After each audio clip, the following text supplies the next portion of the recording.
அந்த பகுதியில் உங்க ஜீவனை அனுப்புங்க ஆண்டவரே. அந்த பகுதியில் ஆவியானுடைய வல்லமை இறங்கட்டும் அப்படி நீங்க ஜெபம் பண்ணிருந்தால் கர்த்தர் தம்முடைய ஆவியை அனுப்புவா. ஆவியை அனுப்பும் பொழுது நீங்கள் பலனை பெற்றுக் கொள்வீர்கள். அல்லேலூயா. இஸ்ரவேல் ஜனங்களுடைய வாழ்க்கையை நீங்க யோசித்து பார்த்தீங்கன்னா, சில ஆண்டுகளாக சிறையிருப்புக்குள் இருந்தார்கள்.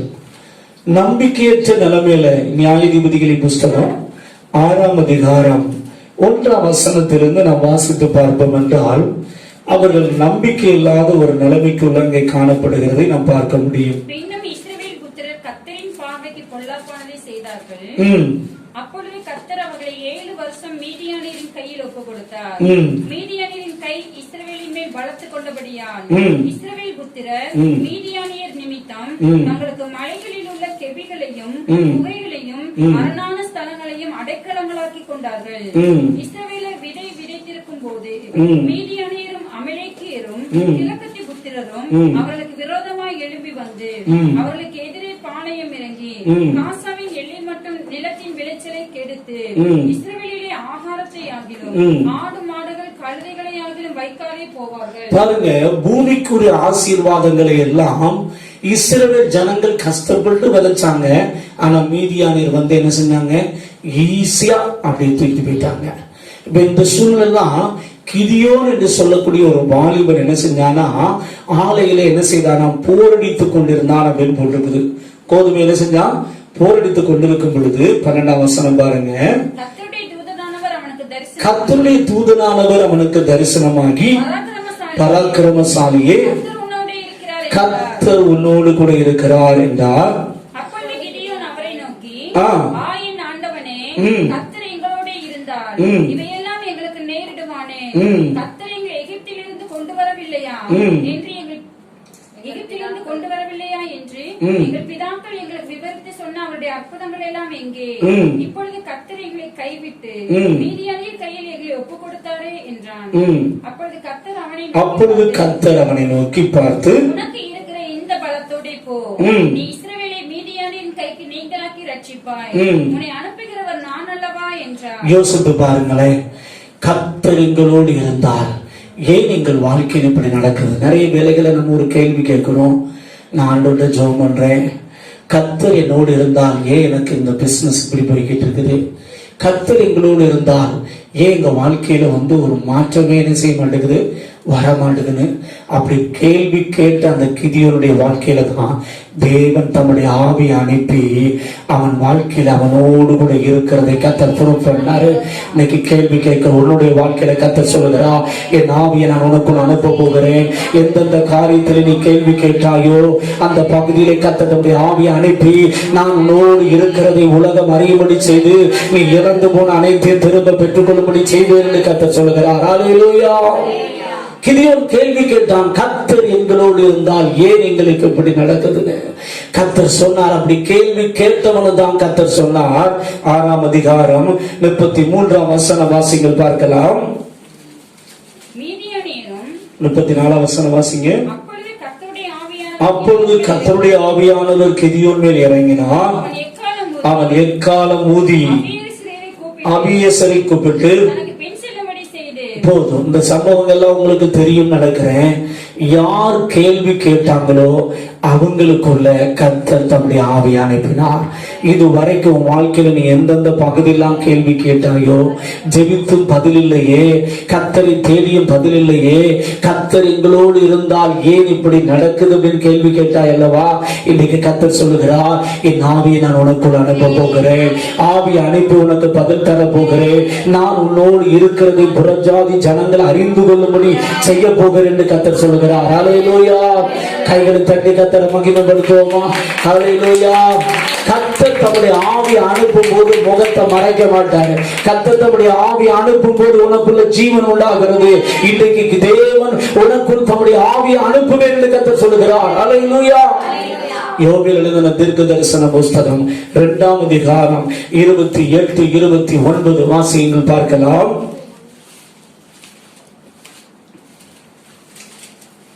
யோவேல் எழுதின தீர்க்க தரிசன புஸ்தகம் 2, 28, 29.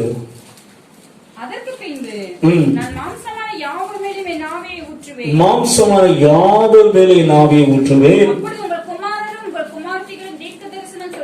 அப்பொழுது உங்கள் குமாரரும் குமாரத்திகளும் தீர்க்க தரிசனம் சொல்லுவார்கள். அப்பொழுது உங்கள் குமாரரும் குமாரத்திகளும் உங்கள் மூப்பர் சொப்பனங்களையும்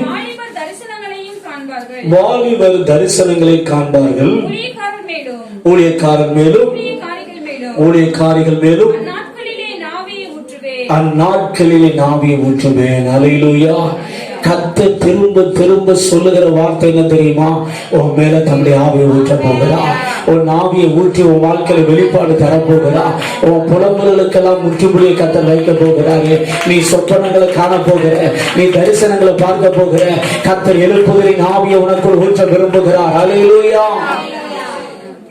கிதியோன் தேவனிடத்தில் கேள்வி கேட்டான். கர்த்தர் நம்முடைய ஆவியை அனுப்பி அவனோடு கூட இருக்கிறத ப்ரூவ் பண்ணி ஜெயத்தை தேவன் தந்தார். இன்னொரு மனிதன் தேவனிடத்தில் ஒரு கேள்வி கேட்கிறார். அவன் யார் தெரியுமா? 2 ராஜாக்களின் புஸ்தகம் 2ஆம் அதிகாரத்திலே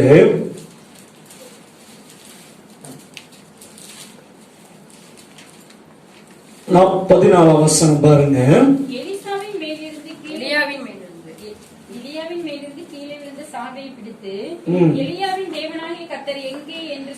எலியாவின் தேவன் எங்கே என்று சொல்லி தண்ணீரை அடித்தான். தண்ணீரை அடித்த உடனே அது இருபக்கமாய் பிரிந்ததினால் அல்லேலூயா. இங்கே எலிசா தேவனிடத்தில் ஒரு கேள்வி கேட்கிறான்.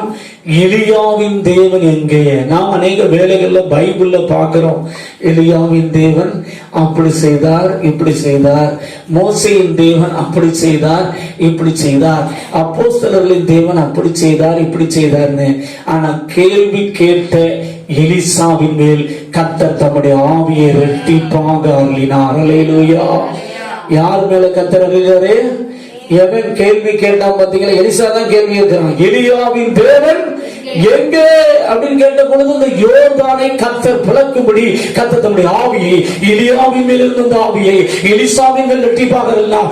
இதுவரைக்கும் கேள்வி கேட்ட உனக்கு தேவன் தம்முடைய ஆவியை அருள போகிறார். உன் வாழ்க்கையில பரிசுத்த ஆவியானவர் அருளி நீ இழந்து போன அத்தனை ஆசீர்வாதங்களை கர்த்தர் தர போகிறார். அல்லேலூயா. அடுத்த வசனம் சொல்லுது பாருங்க, அதை தெளிவா. எரிகோவில் பார்த்து கொண்டு நின்ற தீர்க்கதரிசிகளின் புத்திரர் அவனை கண்டவுடனே எலியாவின் ஆவி எலிசாவின் மேல் இறங்கி இருக்கிறது என்று சொல்லி அவனுக்கு எதிர்கொண்டு போய் அல்லேலூயா. ஜனங்கள் கண்டுகொண்டார்கள். இவனுக்குள்ள விசேஷித்த எலியாவின் மேலிருந்த ஆவி இரட்டிப்பாக என்ன செய்யப்பட்டிருக்கிறது? ஊற்றப்பட்டிருக்கிறது. தேவ பிள்ளையே, இன்னைக்கு நீ தாகத்தோடு வாஞ்சியோடு கேட்பாய் என்றால் ஒருவேளை பல கேள்விகளால் நீ குத்தப்பட்டு காணப்படலாம். இன்றைக்கு தேவன் கேள்வி கேட்ட அந்த 2 பேருக்கு தம்முடைய வல்லமை வெளிப்படுத்தினார் அல்லவா? கேள்வி கேட்ட உங்களுக்கு கர்த்தர் தம்முடைய ஆவியை அனுப்பி தம்முடைய வல்லமை வெளிப்படுத்த போகிறார். உன் வாழ்க்கையில உன் மூலமாக உன் குடும்பத்தாருடைய வாழ்க்கையில கர்த்தர் தம்முடைய வல்லமையை வெளிப்படுத்த போகிறார். யார் யார் என்னென்ன கேள்வி கேட்டீர்களோ இன்றைக்கு தேவன் தம்முடைய ஆவியை அனுப்பி உங்களோடு கூட இருக்கிறதை கர்த்தர் ப்ரூவ் பண்ண போகிறார். கைகளை தட்டி கர்த்தரை மகிமைப்படுத்துவோமா? ஹல்லேலூயா. அதனாலதான் இன்னைக்கு ஆண்டவர் சொல்லுகிறார், தாகம் உள்ளவன் மேல் தண்ணீரையும் வறண்ட நிலத்தின் மேல் ஆறுகளையும் ஊற்றுவேன். உன்மேல் என் ஆவியையும் சந்தானத்தின் மேல் ஆசீர்வாதங்களையும் ஊற்றுவேன். கர்த்தர் தம்முடைய ஆவியை ஊற்ற விரும்புகிறார். உன்மேல் தம்முடைய ஆவியை ஊற்ற விரும்புகிறார். நீ தாகத்தோடு வாஞ்சியோடு எதிர்பார்ப்போடு இந்த செய்தி முடிவில் ஆண்டவரிடத்தில் நீ கேட்பாய் என்றால் கர்த்தர் அதை தர விரும்புகிறார். அதை நீ வருந்தி கேட்க வேண்டும். எப்படி கேட்கணும்? வருந்தி, எஜமானனே, ஏசப்பா, பிதாவே, எனக்குள்ள உடைய பரிசுத்த ஆவி என்ன செய்யுங்க, ஊற்றுங்கப்பா அப்படின்னு சொல்லி ஆண்டவரிடத்தில் நாம் கேட்போம் என்றால் கர்த்தர் தம்முடைய ஆவியை ஊற்றுவார். ஹல்லேலூயா. நீங்க எத்தனை பேர் ஆண்டவரிடத்தில் கேட்க போறீங்க? ஹல்லேலூயா. தாகமுள்ளவன் மேல் தண்ணீரை ஊற்றுவேன் என்றீர், வறண்ட நிலத்தில் ஆறுகளை ஊற்றுவேன் என்றீர். தாகமுள்ளவன் மேல் தண்ணீரை, ஆமென், வறண்ட நிலத்தில் ஆறுகளை, ஆமென், ஊற்றுமையா உம் வல்லமையை, தாகத்தோடு காத்திருக்கிறேன். ஊற்றுமையா உம் வல்லமையை, தாகத்தோடு காத்திருக்கிறேன். நான் தாகத்தோடு. ஏசாயா எழுதின தீர்க்க தரிசன புஸ்தகம் 32 அதிகாரம் 15 வசனத்தை நாம் வாசிப்போமா? Isaiah chapter 32 verse 15. உன்னதத்திலிருந்து நம்மேல் ஆவி ஊற்றப்படும் மட்டும் அப்படியே இருக்கும். உன்னதத்திலிருந்து நம்மேல் ஆவி ஊற்றப்படும் மட்டும் அப்படியே இருக்கும். அப்பொழுது வனாந்தரம் செழிப்பான வயல்வெளியாகும். செழிப்பான வயல்வெளி எப்படி என்னப்படுமா? ஹல்லேலூயா. கர்த்தர் தம்முடைய ஆவியை ஊற்றுகிற பொழுது உங்க நிலைமை எப்படி மாறுனா, அப்பொழுது வனாந்தரம் எப்படி மாறணும் போட்டிருக்கு? செழிப்பான வயல்வெளியாக மாறும்.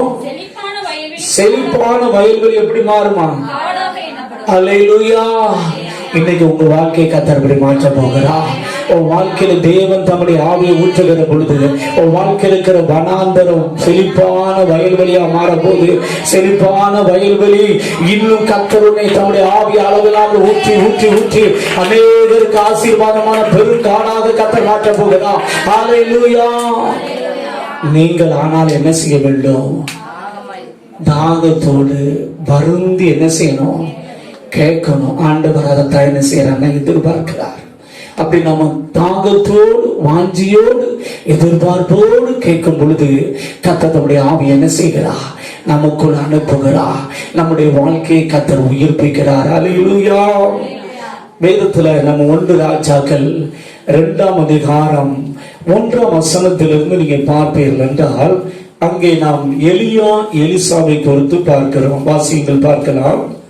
2 ராஜாக்கள் 2 அதிகாரம் 1 பரலோகத்திற்கு எடுத்துக்கொள்ள போகிற போது எலியா எலிசாவோட கூட கில்காலில் இருந்து புறப்பட்டு போனான். எலியா எலிசாவை நோக்கி, நீ இங்கே இரு, கர்த்தர் என்னை பெத்தேல் மட்டும் போக அனுப்புகிறார் என்றான். அதற்கு எலிசா, நான் உம்மை விடுகிறதில்லை என்று கர்த்தரின் ஜீவனையும் உம்முடைய ஜீவனையும் கொண்டு சொல்லுகிறேன் என்றான்.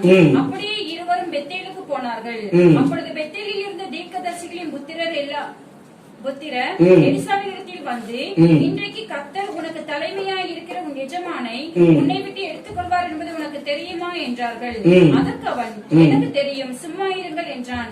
பின்பு எலியா அவனை நோக்கி, எலிசாவே இங்கே இரு, கர்த்தர் என்னை எரிகோ மட்டும் போக அனுப்புகிறார் என்றான். முதல்ல கில்கால இருக்காங்க, கில்கால இருந்து பெத்தேலுக்கு போறாங்க, பெத்தேல்ல இருந்து எங்க வர்றாங்க? எரிகோ போறாங்க. அதற்கு அவன், நான் உம்மை விடுகிறதில்லை என்று கர்த்தருடைய ஜீவனையும் உம்முடைய ஜீவனையும் கொண்டு சொல்லுகிறேன் என்றான். அப்படியே அவர்கள் எரிகோவுக்கு வந்தார்கள். எரிகோவில் இருந்த தீர்க்கதரிசிகளின் புத்திரர் எலிசாவினிடத்தில் வந்து, இன்றைக்கு கர்த்தர் உனக்கு தலைமையாய் இருக்கிற உன் எஜமானை உன்னை விட்டு எடுத்துக்கொள்வார் என்பது உனக்கு தெரியுமா என்று அவனை கேட்டார்கள். அதற்கு அவன், எனக்கு தெரியும், சும்மா இருங்கள் என்றான். பின்பு எலியா அவனை நோக்கி, நீ இங்கே இரு, கர்த்தர் என்னை யோர்தானுக்கு அனுப்புகிறார் என்றான். அதற்கு அவன், நான் உம்மை விடுகிறதில்லை என்று கர்த்தருடைய ஜீவனையும் உம்முடைய ஜீவனையும் கொண்டு சொல்லுகிறேன் என்றான். அப்படியே இருவரும் போனார்கள். தீர்க்கதரிசிகளின் புத்திரரில் 50 பேர் போய் தூரத்திலே பார்த்து கொண்டு நின்றார்கள். அவர்கள் இருவரும் யோர்தான் கரையிலே நின்றார்கள். அப்பொழுது எலியா தன் சால்வையை எடுத்து முறுக்கி தண்ணீரை அடித்தான். அது இரு பக்கமாக பிரிந்தது. அவர்கள் இருவரும் உலர்ந்த தரை வழியாய் அக்கறைக்கு போனார்கள்.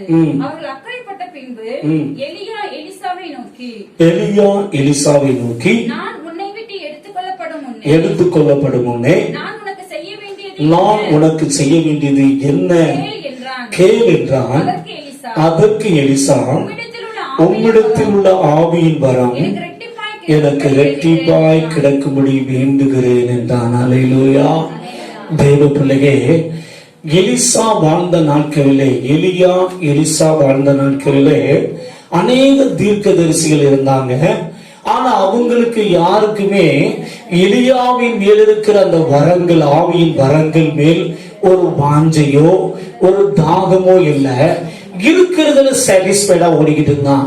தனக்கு தீர்க்கதரிசி ஆவியும் இருக்கிறது, வரம் இருக்கிறது, போதும் என்று வாழ்ந்து கொண்டிருந்தார்கள். ஆனால் இந்த எலிசாவுக்குள்ள மட்டும் ஒரு பெரிய வாஞ்சை, ஒரு தாகம், ஒரு எதிர்பார்ப்பு இருந்தது. என்ன எதிர்பார்ப்பு தெரியுமா? எலியா எடுத்துக்கொள்ளப்பட்ட பின்பு அவர் மேல் இருந்த அந்த ஆவியின் அபிஷேகம் அப்படியே